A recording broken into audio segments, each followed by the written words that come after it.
Astaghfirullah. Bismillahirrahmanirrahim. Assalamualaikum warahmatullahi wabarakatuh. Alhamdulillah wassalatu wassalamu ala Rasulillah wa ala alihi wa sahbihi wa mawalah wa la hawla wa la quwata illa billahi wa ba'd. Kita lanjutkan kajian kita, masih membahas kitab Bahjah Qulubil Abrar, dan kita masuk pada hadis ke-45.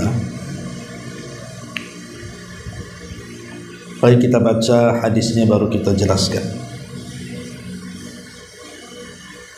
An Asmara ibni Mudarris anna Rasulullah sallallahu alaihi wasallam qala man sabaqa ila ma lam yasbiq ilaihi muslimun fahuwa lahu. Rawahu Abu Dawud. Dari Asmar bin Mudarris radhiyallahu an bahwa Nabi bersabda, barang siapa mendahului saudaranya seorang muslim dalam mendapatkan sesuatu, maka sesuatu tersebut menjadi haknya atau miliknya.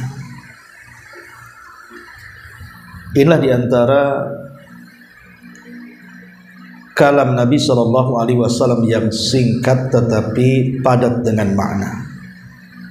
Karena diantara mukjizat Rasul adalah Rasul itu diberikan jawami'ul kalim, kalimat-kalimat singkat tapi syarat dengan makna yang dalam. Nah, salah satunya hadis ini, man sabaqa ila ma lam yasbiq ilaihi muslimun fahuwa lahu. Barang siapa yang mendahului saudaranya yang muslim dalam mendapatkan sesuatu, maka dia berhak untuk memilikinya. Dan hadis ini sekaligus sebagai kaedah dalam muamalah, kaedah dalam berinteraksi. Tentu kalau kita sekilas membaca hadis ini akan sulit dipahami, tetapi dengan contoh-contoh nanti kita akan mampu memahami hadis ini. Ma'asyiral muslimat yang dimuliakan Allah Subhanahu wa taala. Di sini Rasul mengatakan, siapa yang mendahului saudaranya seorang muslim dalam perkara-perkara mubah. Ingatnya, dalam perkara-perkara mubah yang tidak ada dosa di dalamnya. Maka ketika dia mendapatkannya, maka dia berhak memilikinya dibandingkan yang lainnya. Contoh mudahnya, seandainya seseorang itu sedang ngantri, biasalah ibu-ibu kan ngantri kalau mau belanja itu, Bu, ya, entah di toko-toko, di mall atau di pasar-pasar. Terkadang kita ini terkena antrian. Atau ketika ibu ke kantor-kantor tertentu, biasanya kan ibu ambil nomor antrian.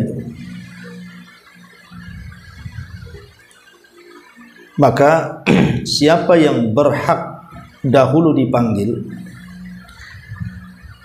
maka itu disesuaikan dengan nomor urut antriannya, Bu. Ya, kalau ibu dapat duluan, dapat antrian nomor 1, ya ibu berhak untuk dipanggil duluan. Jadi kalau seandainya ada yang tiba-tiba nyerobot dari nomor ibu, nomor 5 nyerobot ke ibu, berarti ibu berhak untuk menegurnya karena antrian dia nomor 5.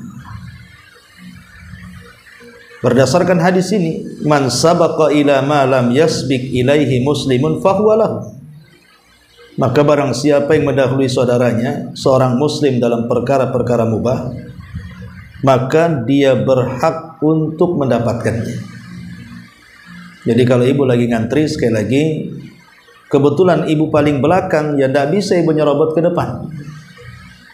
Ibu harus ngikuti sesuai antrian. Pemain ibu isi bensin di pom bensin, itu kan ngantri tuh. Tidak bisa ibu main nyelonong kemudian ambil motor, padahal antrian paling belakang, nyelonong paling depan kan. Maka itu menyelisihi. Inilah bagaimana Islam mengajarkan kepada kita tartib, supaya kita disiplin. Makanya Rasul sampai mengatakan, siapa yang mendahului saudaranya dalam mendapatkan sebuah sesuatu, maka dia berhak untuk mendapatkan sesuatu itu.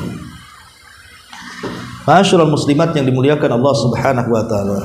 Tentu yang namanya ngantri itu kan membosankan kan. Apalagi kalau ibu ke bank ngantri atau ke kantor ngurus KTP atau ngurus surat-surat apa gitu. Tahu-tahu beludak di situ, nomor ibu pula tak tahu berapa, ya. Tentu yang namanya menunggu itu membosankan, tapi memang itu aturan. Dalam Islam itu ada aturannya, tidak boleh.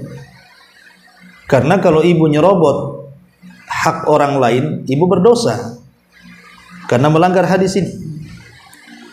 Tetapi tentu ada hal-hal yang sebenarnya bisa menghilangkan kejenuhan dalam mengantri itu. Maksudnya jangan sampai antrian-antrian itu tidak ada faedah pada hidup kita.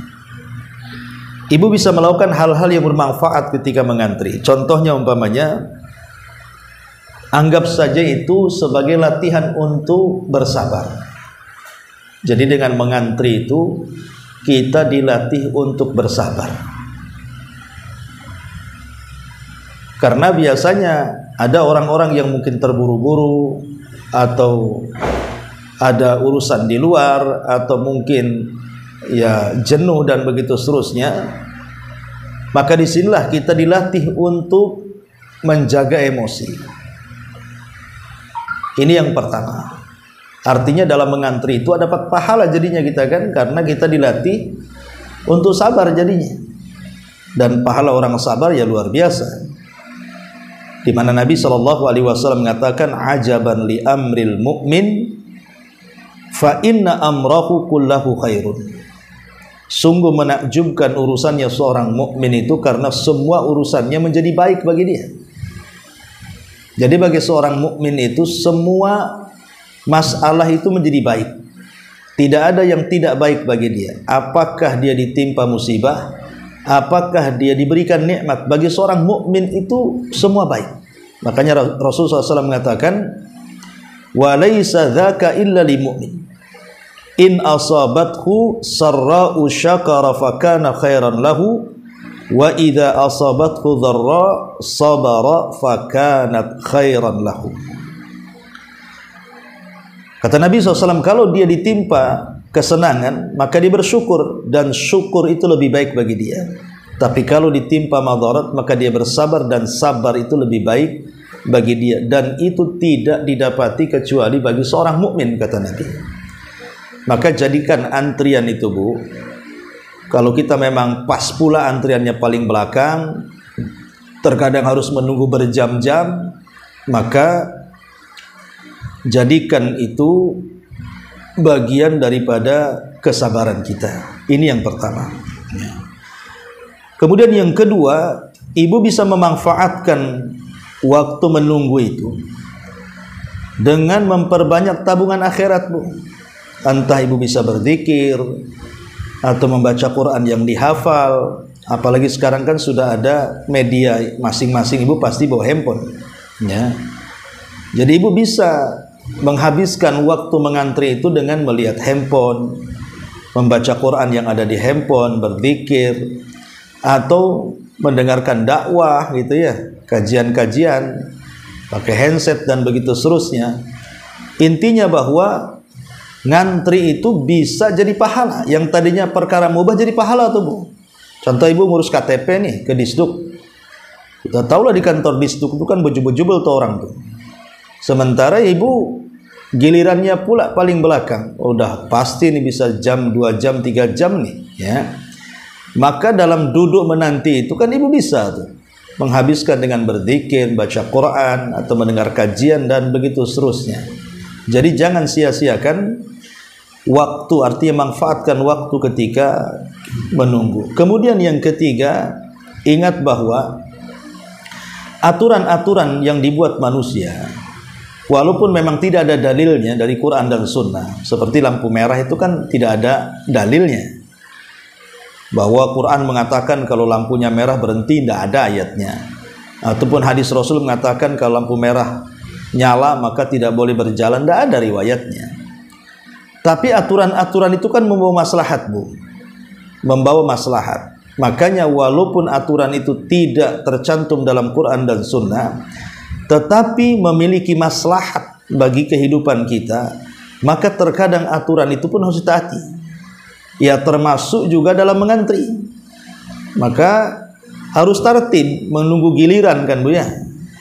Tidak boleh kemudian seseorang main serobot-serobot, karena itu bisa menyakiti saudaranya dan jadi berdosa jadinya kan, Bu.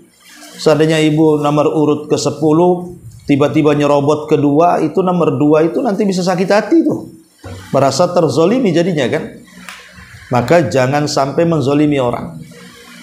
Jangan sampai ngurus KTP yang tadinya tidak punya dosa, gara-gara nyerobot antrian orang pulang pula bawa dosa. Ya kalau bisa bawa pahala lah. Ya syukur-syukur mamanya ibu isar itu mendahulukan orang. Nampak ini nomor urut yang ke-10, ibu nomor urut ke-5, nampak dia lagi sakit, kalau nunggu lama kasihan. Akhirnya ibu tukerlah urutan. Udahlah kau aja nomor 5, saya nomor 10 kan, itu kan.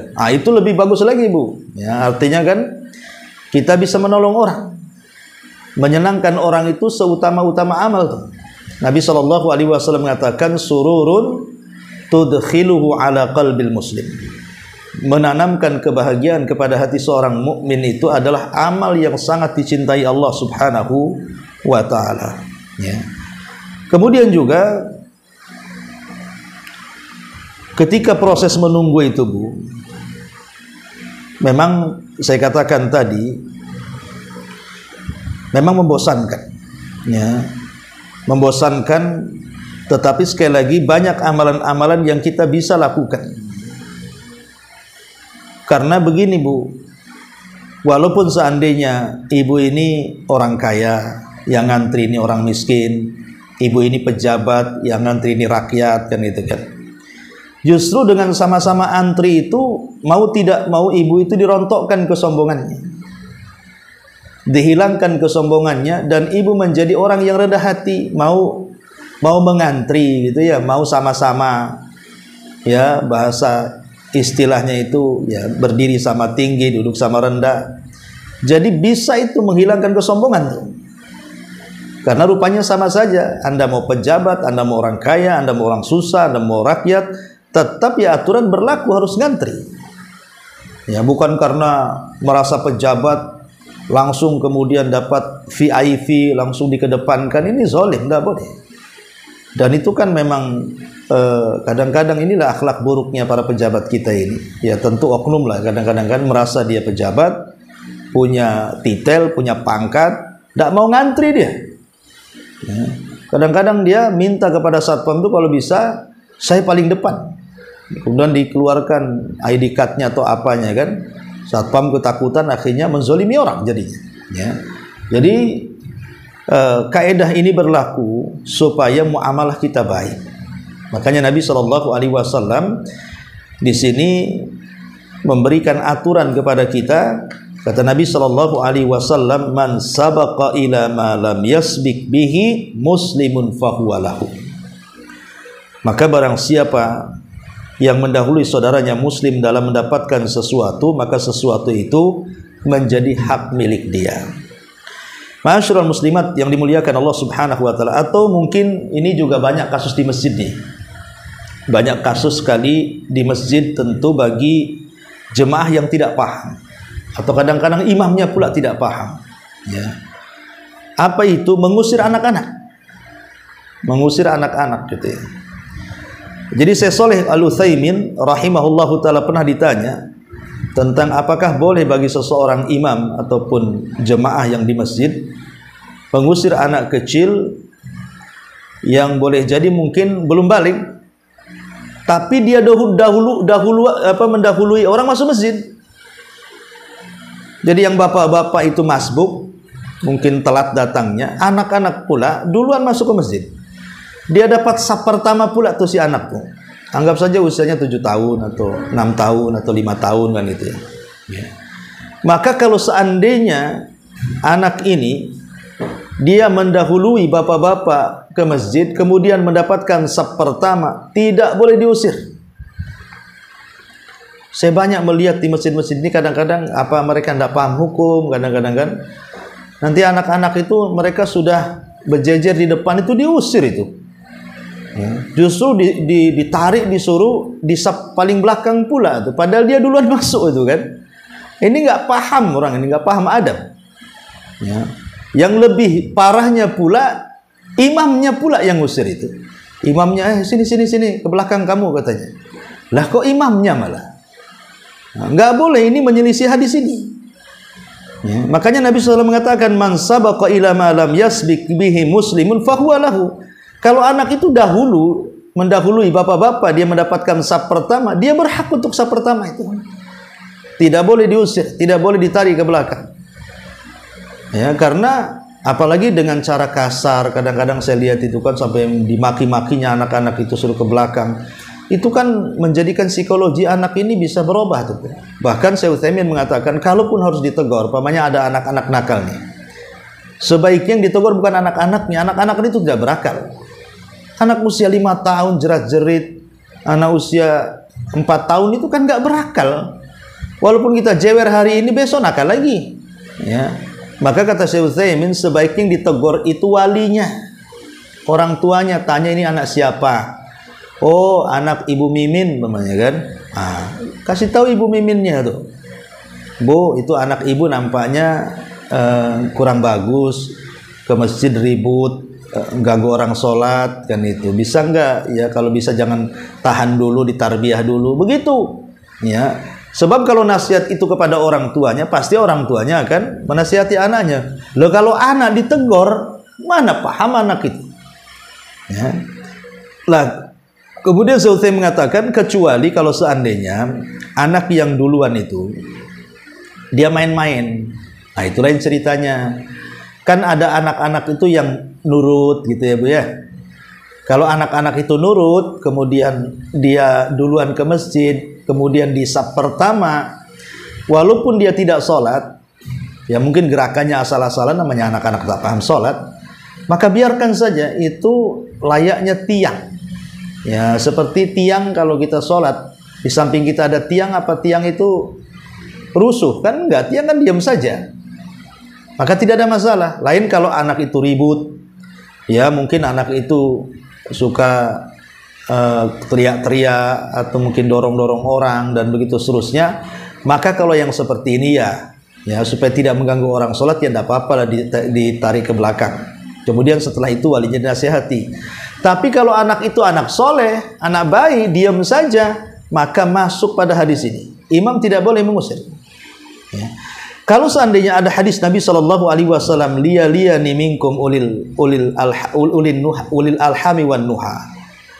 Memang ada hadis yang mengatakan, hendaklah orang yang berdiri di belakangku, kata Rasul, adalah orang-orang yang memiliki mata, hati, dan berakal. Seolah-olah Rasul mengatakan kalau bisa yang berdiri di belakang saya itu orang-orang yang sudah balik, yang berakal.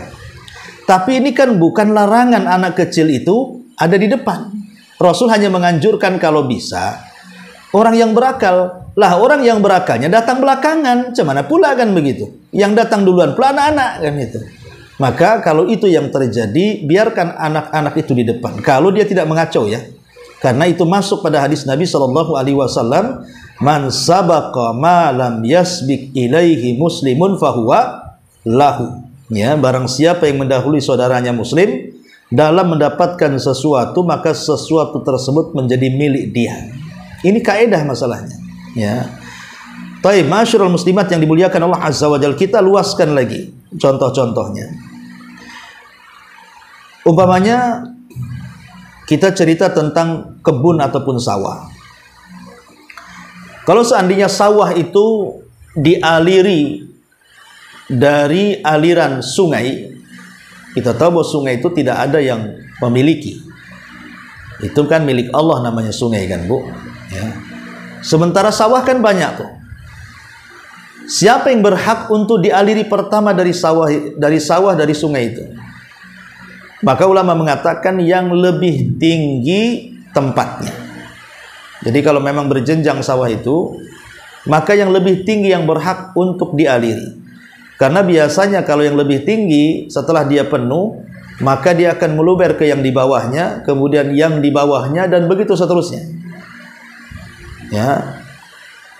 Tetapi kalau seandainya air itu ada pemiliknya, ya itulah terserah pemiliknya. Ya, dia mau ngasih ke siapa duluan kan? Ini contoh kaidah ini. Yang kedua, contoh yang kedua berkaitan dengan hewan buruan.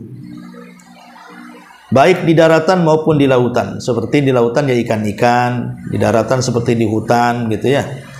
Maka siapa saja yang lebih dahulu menangkap ikan dengan senjatanya, maka lebih dulu mengenainya, maka yang lebih berhak untuk memiliki hewan itu. Karena dia lebih dulu menangkapnya. Gak boleh kemudian orang merebutnya. Nah, ini juga berkaitan dengan soal buruan. Atau berkaitan soal tempat-tempat yang disediakan untuk kepentingan umum seperti masjid atau halte atau apalah kan gitu ya.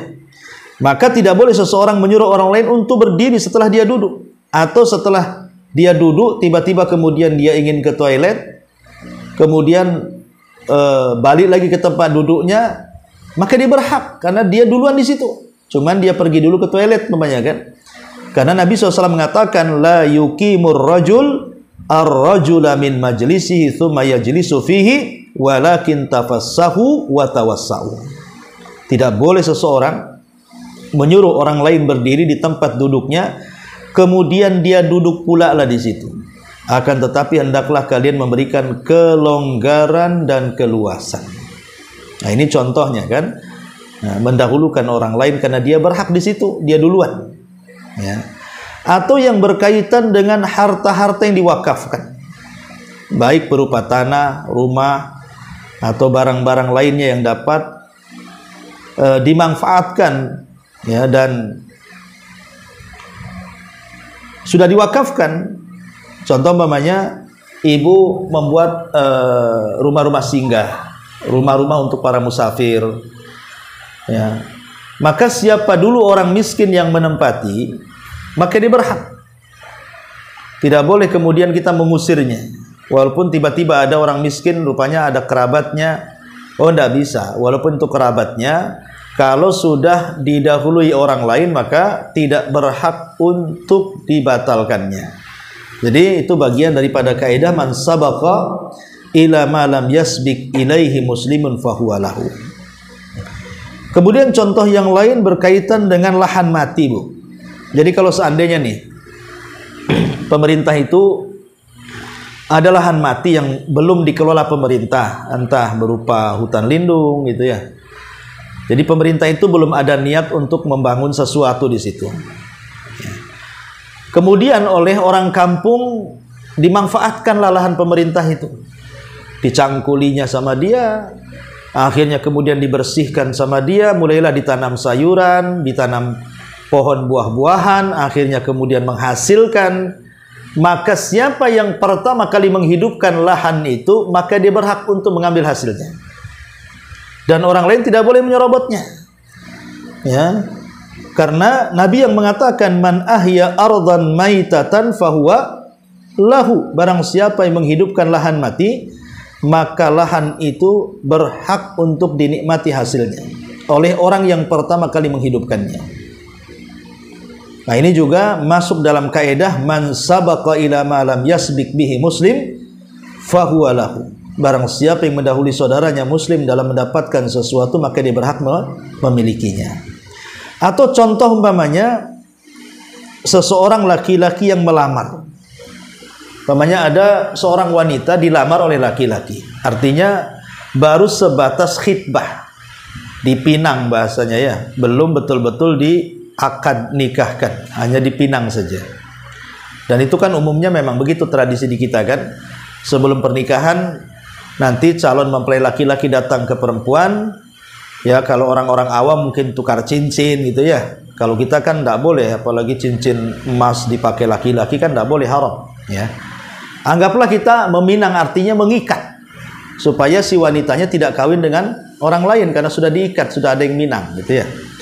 Maka kalau seandainya ada wanita yang sudah terikat dengan pinangan laki-laki, maka tidak boleh ada laki-laki lain untuk mengambil pinangannya.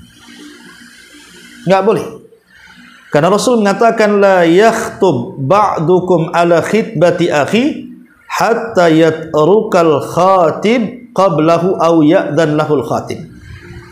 Janganlah salah seorang di antara kalian melamar wanita yang telah dilamar orang lain sampai pelamar itu yang membatalkan atau mengizinkannya. Kalau yang memang yang meminangnya melihat kasihan gitu kan, mungkin si wanitanya tidak suka dengan dia karena ini sifatnya perjodohan, tiba-tiba ada laki-laki yang melamar yang disukai gadis itu, akhirnya kita yang ngalah lah. Ya sudahlah, kita batalkan demi dia. Ya, ataupun kita mengizinkannya, ya sudahlah saya izinkan, saya yang mundur, maka nggak apa-apa. Tapi kalau tidak ada pembatalan, tidak ada pengizinan, maka tidak boleh mengambil pinangan orang, karena ini masuk dalam kaidah man sabaqa ila ma lam yasbiq ilaihi muslim fahuwa lahu. Barang siapa yang mendahului saudaranya muslim dalam mendapatkan sesuatu, maka sesuatu itu menjadi milik dia. Ya. Masyarul muslimat yang dimuliakan Allah subhanahu wa ta'ala, ataupun seandainya seseorang masuk ke masjid kemudian mendapatkan saf pertama, maka tidak boleh kemudian diserobot. Tetapi khusus untuk perkara mendapatkan saf, apakah boleh digantikan dengan orang lain? Maka sebagian para ulama mengatakan boleh, kalau memang yang di belakangnya itu orang tuanya. Pamannya yang di belakang ayahnya, dia ingin mendahulukan ayahnya, maka itu bagian daripada birrul walidain. Pamannya di saf pertama, tahu ayahnya datang belakangan di saf kedua, akhirnya dia ingin mendahulukan ayahnya, maka boleh. Ya, boleh ayahnya didahulukan dan anaknya mundur. Karena itu bentuk birrul walidain, supaya ayahnya mendapatkan pahala yang lebih dibandingkan dirinya, dan itu bagian daripada berbuat baik kepada orang tua. Tapi selain itu tidak boleh. Selain orang tua, ada yang mengatakan boleh kalau itu guru, mungkin guru ngajinya atau guru belajarnya, supaya gurunya di depan. Ada juga yang membolehkan. Tapi selain dua orang itu, orang tua dan guru, maka tidak dibolehkan. Ya, tapi yang jelas bahwa kalau seseorang itu dahulu mendapatkan sesuatu, maka dia berhak dan yang lainnya tidak berhak. Ingat, ini dalam perkara mubah, ya, dalam perkara mubah. Kalau perkara haram maka tidak boleh. Perkara haram tidak boleh. Ini dalam hal-hal yang tidak ada aturan dan memang itu mubah. Ini diantara contohnya tentang masalah hadis yang nomor 45 ini. Baik, kita akan baca sedikit perkataan pengarang di sini, Asy-Syaikh Abdurrahman ibn Nasir As-Sa'di rahimahullahu ta'ala. Apa kata beliau dalam buku ini?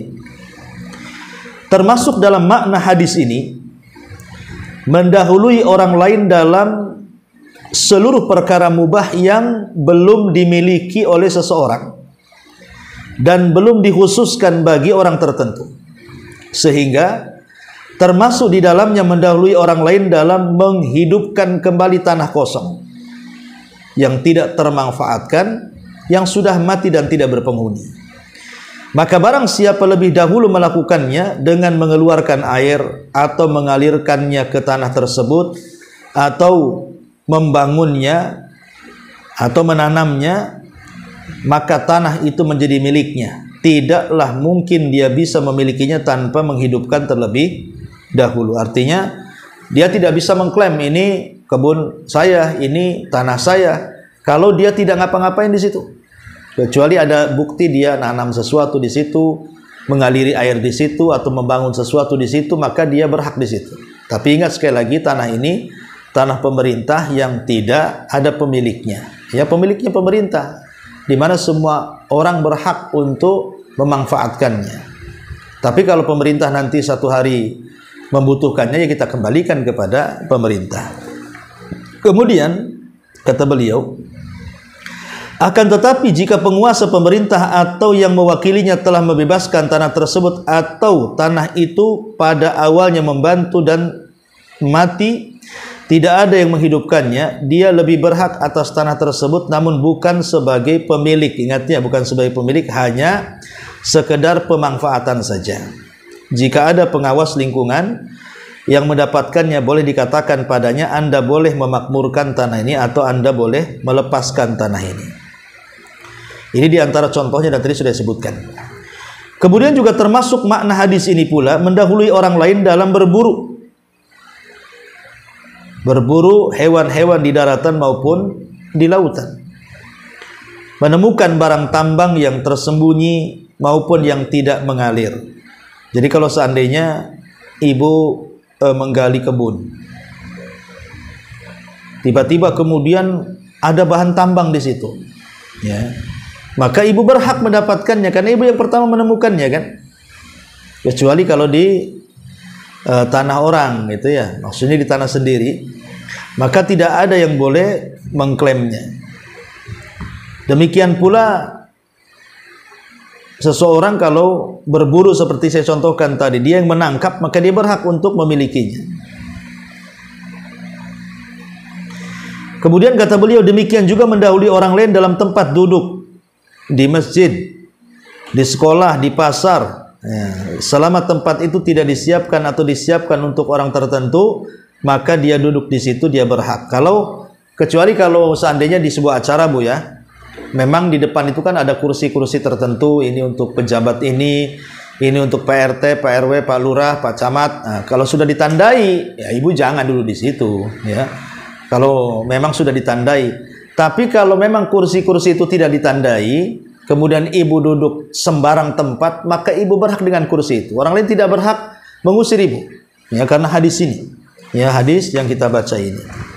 Kemudian juga kata beliau di sini, barang siapa mendahului orang lain atau sesuatu perkara mubah yang belum dimiliki oleh siapapun, dialah yang paling berhak atasnya dan kepemilikan dalam hal tersebut terbatas sesuai dengan kadar yang diambil. Demikian juga barang siapa mendahului orang dalam pekerjaan yang memiliki upah, yaitu orang yang menawarkan pekerjaan tersebut berkata, siapa yang mau melakukan pekerjaan ini untukku, dia akan mendapatkan imbalan ini dan itu, maka dia berhak atas tawaran pekerjaan tersebut dan juga imbalannya. Nah, itu juga sama kalau umpamanya ibu bangun rumah nih, kemudian saya tukangnya, akhirnya saya melamar, katanya ibu mau bangun rumah, diborongkan, ya Ustadz, berapa? Oke, 100 juta sampai selesai, oke, deal. Nah, maka saya berhak ibu mendapatkan itu dan ibu tidak bisa membatalkannya. Kemudian ada orang lain mengatakan, Bu, kasihkan aja lah borongan ke saya lebih murah, saya 50, itu kan masih mahal. Ibu tidak bisa membatalkan seperti itu karena sudah ada akad, kecuali kalau seandainya pemborongnya ya membatalkan sendiri atau mengizinkannya, dan orang lain tidak bisa merebut borongan orang lain, ya, karena hadis Nabi SAW tegas di sini, man sabaqa ila ma lam yasbiq bihi muslimun fahuwa lahu, rawahu Abu Dawud. Barang siapa mendahului saudaranya muslim dalam mendapatkan sesuatu, maka sesuatu tersebut menjadi miliknya. Inilah di antara kaidah yang sangat agung sekali pada poin hadis ke-45. Nah, ini bisa dijadikan acuan dalam bermuamalah di masyarakat, Bu, ya, supaya tidak terjadi kezaliman. Kenapa kaidah ini dibuat? Supaya tidak terjadi kezaliman.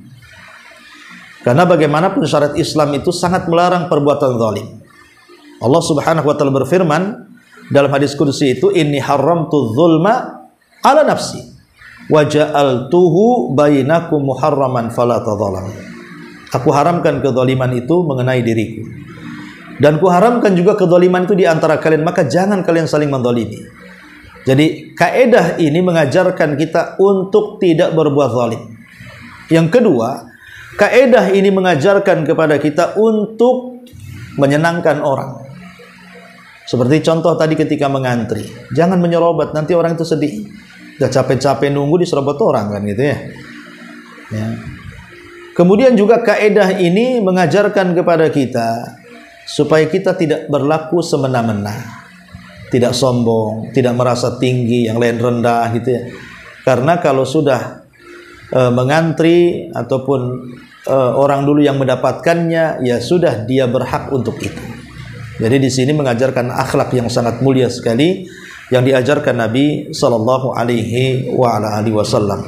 Wallahu a'lam bishawab. Inilah keterangan hadis yang sangat agung sekali. Mudah-mudahan ada manfaatnya. Tapi sebelum saya tutup, silakan kalau ada yang mau bertanya.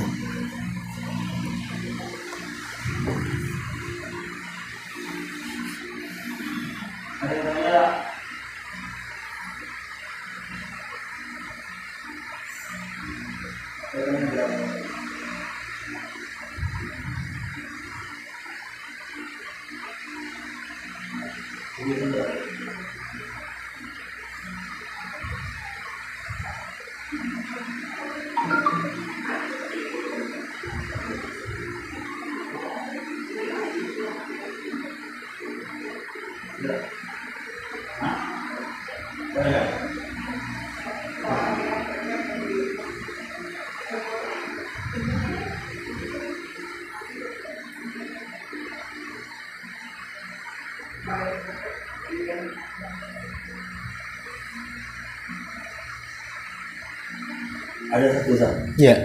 Kalau ada yang kepepet, mana yang dulu tadi? Pepet apanya? Urusan yang mendesak kayak gitu kan. Mana yang harus digali? Iya, kalau kepepet-pepet ya gimana, ini kan aturan, tidak bisa dilanggar Bu ya. Ya kecuali kalau maksudnya kepepet tuh saya tidak paham apa dalam antrian tadi. Dia butuh segera, ya kalau memang seandainya orang yang duluan itu mau memberikannya atau mengizinkannya, ya tidak ada masalah Bu. Cuman masalahnya kalau yang ibu dahulu itu dia tak ikhlas, marah-marah kan gitu. Ya ibu salah sendiri, kenapa datang belakangan kan gitu ya. Ya sebaiknya ikut aturan lah. Bagaimanapun sesuatu yang ikut aturan itu pasti ada hikmahnya. Makanya tadi saya jelaskan tentang faedah ngantri itu kan. Di situ melatih kesabaran, melatih kesombongan supaya tidak sombong. Juga bisa dimanfaatkan untuk amal soleh, berzikir dan lain sebagainya. Ya, wallahu a'lam. Ya, sampai di sini mudah-mudahan manfaatnya. Subhanallah bihamdika, asyhadu an la ilaha illa anta astaghfiruka wa atubu ilaik. Allahu taala alam. Assalamualaikum warahmatullahi wabarakatuh.